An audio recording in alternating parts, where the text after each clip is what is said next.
Tonight, more information about the hostage situation in Dale County. Plus, students learn tips to help them after graduation. Stay tuned. TrojanVision Nightly News starts now. From the high-definition digital production center on the Troy campus, with news from Troy University locations around the world, this is TrojanVision Nightly News. Hello and welcome to TrojanVision Nightly News for February 1st, 2013. I'm Courtney Addison. And I am Bailey Majors. Thank you for joining us this evening. The standoff between a police and a man accused of murdering a school bus driver and kidnapping a 5-year-old boy is now on its 4th day. Marlene Hall has the latest from Midland City. Police towed away the school bus that a 5-year-old boy was abducted from after a gunman murdered the driver. And what's going to happen to the bus once you take it? They're going to be working on it, cleaning it up and everything, processing it as well. A 65-year-old man identified as Jimmy Lee Dykes is holding the boy captive in a 6-by-8-foot bunker 4 feet underground. SWAT teams are negotiating with Dykes through a ventilation pipe, trying to convince him to release the boy. They used the pipe to get medication, food, and coloring books to the boy, who is said to have a disorder similar to autism. Police do not think the boy has been hurt. The mayor of Midland City says the boy has been crying for his parents and doesn't understand what's going on. Irma Mizell lives a mile from Dykes. She is among the members of this community who are praying for a peaceful end to the standoff. I would like for them to be able to get the little boy out safe. And then as far as the shooter, I hate to say this, but I don't much care what happens to him because he's caused so much trouble here. Joshua Tucker and Johnny Jackson have organized nightly vigils and have been handing out ribbons. The black is to honor the bus driver, and the blue and red are school colors. Even after they get the little boy out or however the situation ends, we're going to have to ride by this every day and see that dirt road and know what happened on that dirt road. And it just breaks our heart. Police say Dykes has previously stayed inside the bunker for up to 8 days at a time. Marley Hall for CBS News, Midland City, Alabama. Dykes was scheduled to appear in court this week for shooting at his neighbors during an argument over a speed bump. Other neighbors say Dykes killed their dog. And in local news, many high school musicians are on Troy's campus to take part in an honor band. Hunter Beck has the story. Thursday marked the start of the Southeastern United States Honor Band Clinic held on Troy's campus. Dr. Mark Walker, Director of Bands at Troy University, shared a little bit about the history of the Honor Band. It started in 1972. Truman Welch, who was on staff here at that time, and Dr. John Long, the founder of the Sound of the South Band program, started the Honor Bands. And it's just grown and grown ever since. The students selected are recommended by their band directors and put through various stages of a selection process. After being selected, the students come to audition for their chair placement. Donna Flowers, Troy University graduate and band director at Thomasville High School, tells us how she helped prepare her students. Well, we spent a lot of time working on scales and the 2 prepared etudes. We worked on stylistic contrast and dynamic in the 2 etudes, making sure that the students were able to play them with style and dynamics and differentiate themselves from the other students. Several honor band participants shared how they felt to be selected. I'm very honored and very excited. It's always a great experience. This is my 3rd year at SUS. I'm a junior this year, and every year it's always something different, and you always get to meet new people and new directors, so it's always really exciting. I was thrilled. I was overjoyed. This is my 3rd time coming. I'm just love coming here. While at the Honor Band, students get an opportunity to learn from giants in the field of music. Our guest conductors are Joe Herman. He's a director of bands, professor of music at Tennessee Tech University. Our other one is Bob Jorgensen, and he is professor of music and director of bands at the University of Akron. And the third one is Gary Taylor, and he is the executive director of the Alabama Music Education Association. Not only do participants get to make music, but they get other opportunities as well. And sometimes it's not just about broadening your music horizons, but lots of times they teach you life lessons that really helps. It's a very honor to be with these people and just play awesome music that Troy selects for us. Hunter Beck, Troy, TrojanVision News. The Honor Band concert will be this Saturday at 5 p.m. in the Claudia Crosby Theater. This week, as part of Troy University's Ambassador in Residence program, Dr. David Dunford spoke at lectures and meetings to share with Troy University his knowledge about the Middle East. Thursday afternoon, Troy University students and faculty were able to hear from a former United States ambassador to Oman and expert in Middle East policy. The former ambassador talked to students about his career and the challenges he faced as an ambassador to Oman and Saudi Arabia. I think we all got a real treat. Ambassador Dunford came to speak to us about the situation in the Middle East and gave us some unique insight that he had as he personally had interactions with them over the last decade. Dunford served for 3 years as U.S. ambassador to Oman and 4 years as deputy ambassador to Saudi Arabia. Dunford said that he hoped to inform students more about the Middle East through his lecture. Well, I think ignorance about the Middle East is a major U.S. problem, and ignorance isn't bliss. Ignorance is dangerous. Things that go on in the Middle East affect our interests in terms of oil and counterterrorism, nuclear nonproliferation. Students say they enjoyed the opportunity to hear from someone with experience and knowledge about the Middle East. I feel like it's really important that we understand the culture that we're interacting with. We understand that the Middle East isn't going away, and I think we need to all become better informed about who they are and what exactly we're getting into. It's important to hear from him specifically because he's not just an expert like you would see from a professor, but he's someone who worked in the region professionally as an ambassador in the Foreign Service. He knows what's going on the ground. Dunford says he hopes from sharing his experiences as an ambassador, students were able to take away some knowledge of the Middle East. I want to take away the fact that the world is complicated, that in order to be successful, even if you spend your whole career in the United States, you need to have some global competence. You need to know things about what's going on in the rest of the world and feel comfortable, I think. Dunford said he was delighted to be at Troy University and hopes to visit again soon. There are only 98 days until spring graduation, and one Troy University organization is trying to help students after they graduate. Rachel Scarborough has a story. Thursday night, the National Panhellenic Council began their Road to Graduation series, which will comprise of sessions that will help people with their college career as well as life after graduation. The purpose of this series is so that NPHC can get out and let the university know that we are a working organization, that we do care about our students and what happens here while they try to further their career. The speaker of the event, Dr. John Klein, taught the students how to give a winning speech. Well, it was how to give winning speeches. It's speaking on speeches. Wasn't that great? I use a Tootsie Felt. The objective of this speech is for each listener to become a better speaker. I hope they learned a few things they can apply. Tell them everything they need to know in about 35 minutes. What advice does Klein have to Troy students that are trying to find a job? Have an elevator speech. What's the 30-second thing you would say if you were right with somebody? Know what you want to say. What was one student's thought about the presentation? Dr. Klein was wonderful. I enjoyed him. He's such a great speaker. He had my attention. He got everyone's attention. His stories were great, and I just really enjoyed him. I hope from this that my peers would learn that you definitely need to prepare before you try to do a speech, and that you practice and you practice and you keep practicing until you get it right. Rachel Scarborough, Troy, TrojanVision News. The next Road to Graduation lecture will be sometime in February. And now taking a look at news from around the state. In Montgomery, State Representative Alvin Holmes is asking Governor Robert Bentley to remove Perry Smith as adjunct general of the Alabama National Guard because he said Smith didn't respond to his request for the race and rank of officers. A spokesman for the governor says he has no plans to remove Smith. And in Brantley, authorities say they opened a storage unit in a South Alabama town and discovered hundreds of thousands of dollars of artwork. Investigators say the find is part of an investigation into the heist of about $350,000 of artwork. And also in Montgomery, the Baldwin County District Attorney's Office has partnered with the Baldwin County Public School System to launch a comprehensive anti-bullying initiative. District Attorney Hallie Dixon says research shows about half of all children experience bullying at some point in their educational careers, and many are repeatedly targeted. And still to come on TrojanVision Nightly News, the men's basketball team is looking to continue its momentum and following an overtime win on Saturday night. Did the Trojans keep the win alive?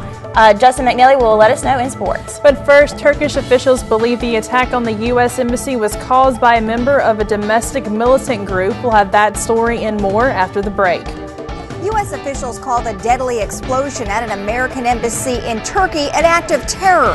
I'm Tara Merchiner at the State Department with a story coming up.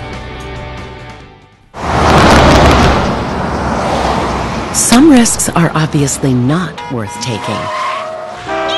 Watch where you're going! Some aren't as obvious, but could be just as deadly, like the risk for type 2 diabetes, especially if you're over 45 or overweight. Take the diabetes risk test. It's free and takes less than a minute. Type 2 diabetes is one risk you can't afford to take. So stop diabetes before it stops you.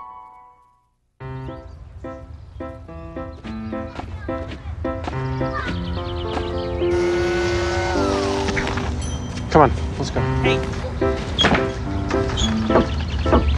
Hey, hi, what's your name? You live around here? You're pretty. Where are you guys going? Where are you going? Where are you going? Guess it's about time to get you fixed, sweetie.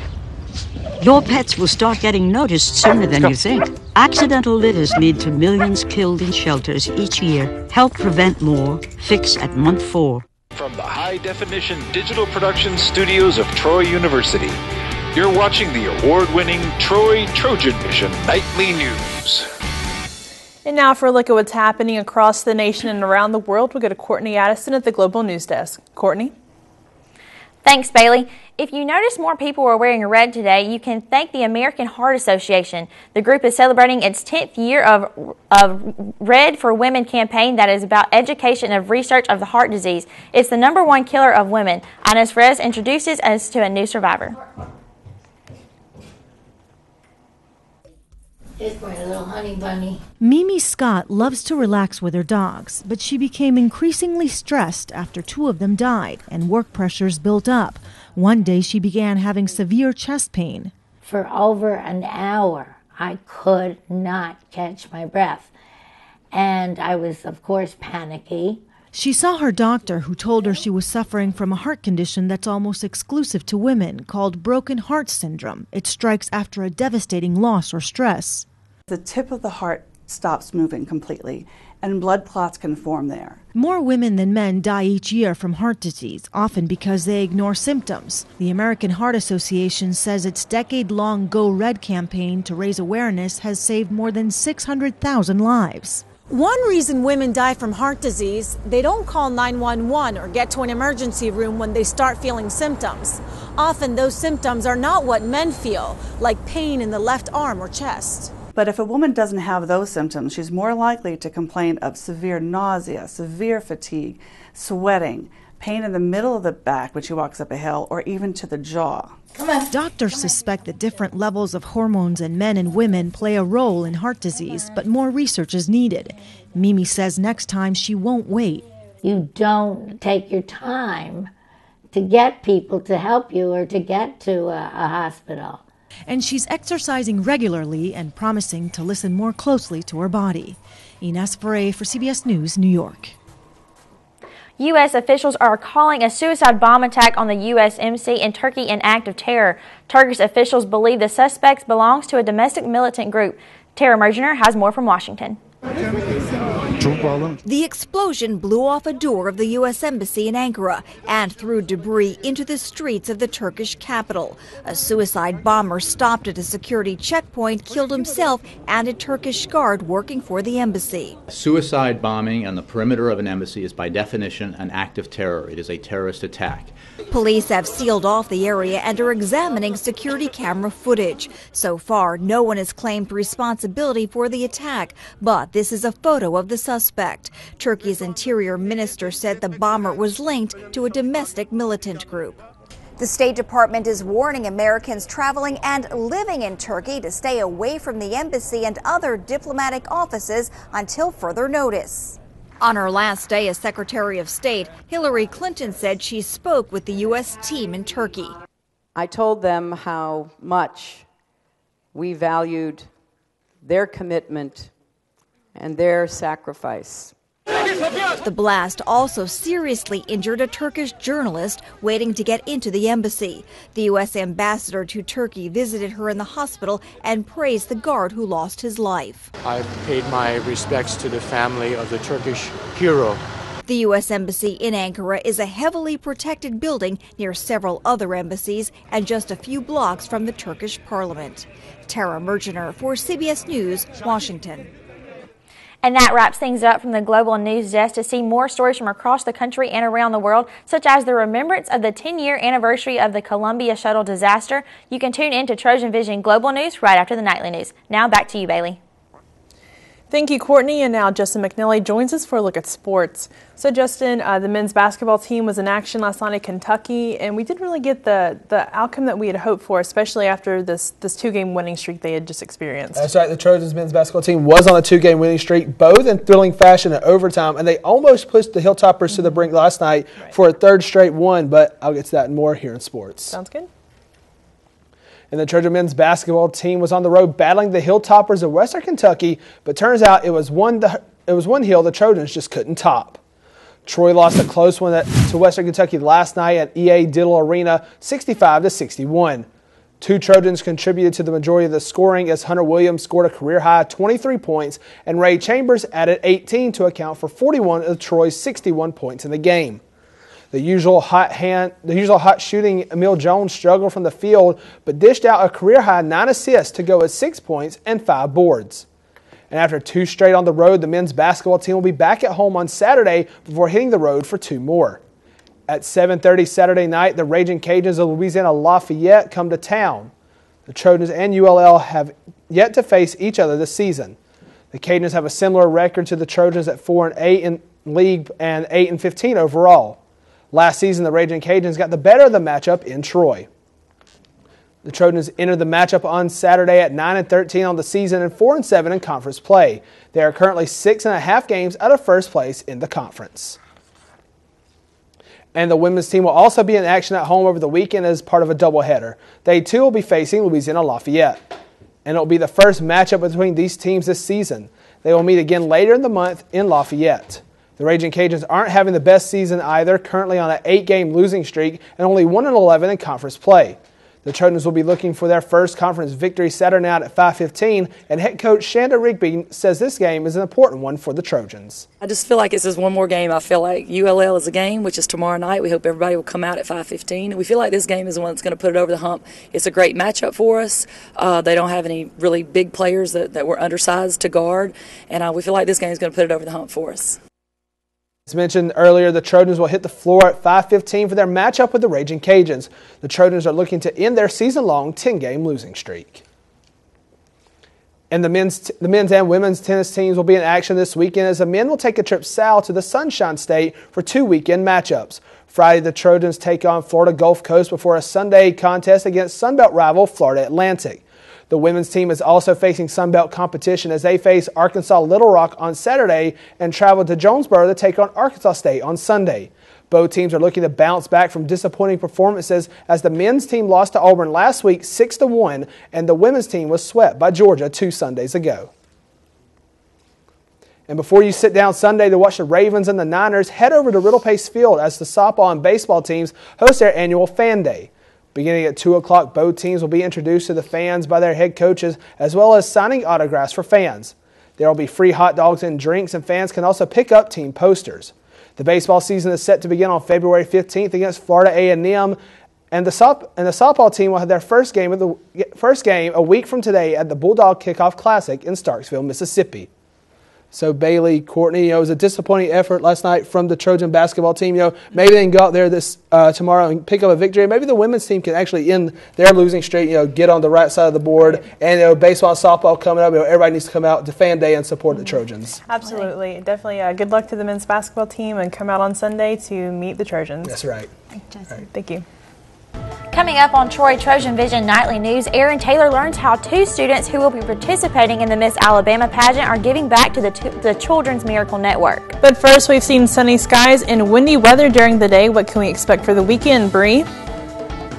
Well, as we move into our weekend, it looks like these sunny skies and cooler temperatures will be sticking around. I'll have more coming up next in weather.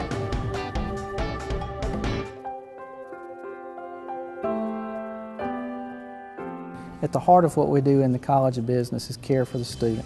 It's a personal thing with the students. We feel like the students are our most important asset, our most important products. I have never been anywhere where I've known so many students on first name basis. They stop by socially to talk to. So we understand who our students are, and we're trying to help them be better in their areas of professional work. My colleagues and I work together to create programs that our students need. What we try to do at Troy University is provide an experience to students that not only provide the curriculum that allows them to be successful in the business world, but we also try to expand their horizons to reach greater opportunities that maybe they didn't think they were capable of before.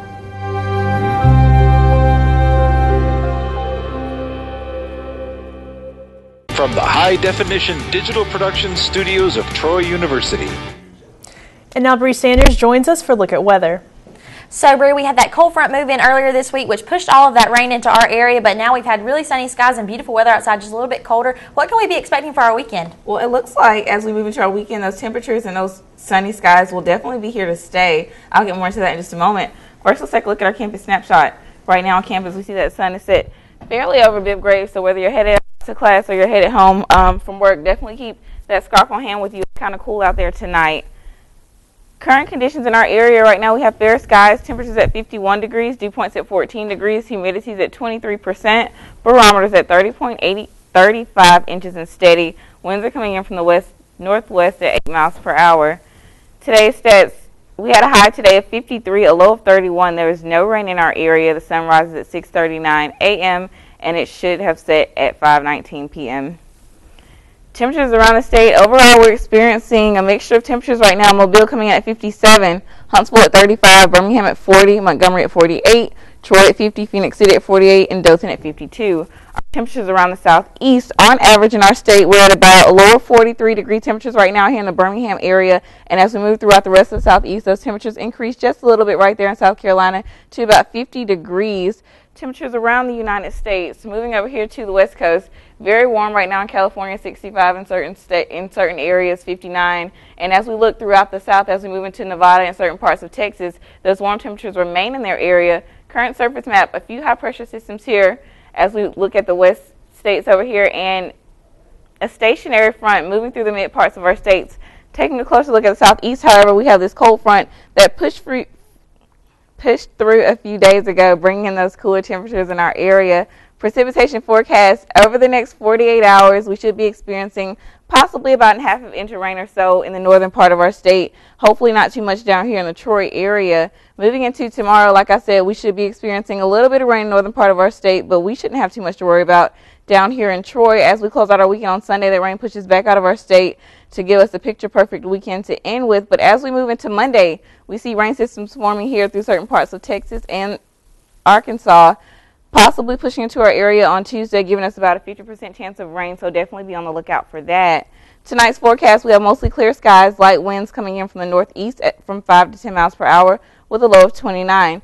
So tonight will be a little bit cooler than last night, so definitely make sure you have those jackets and possibly scarves on hand with you. But as we move into tomorrow, we have mostly sunny skies in our area, light winds coming in from the southwest at about 7 miles per hour with a high of 62 degrees. Tomorrow will be a little bit warmer than today, so you can definitely go outside and enjoy your Saturday. As we move into our 4-day forecast, like I said, tomorrow that high gets to about 62 degrees. Low gets to about 41. As we close our weekend out on Sunday, that high remains at 62. That low drops down to 35.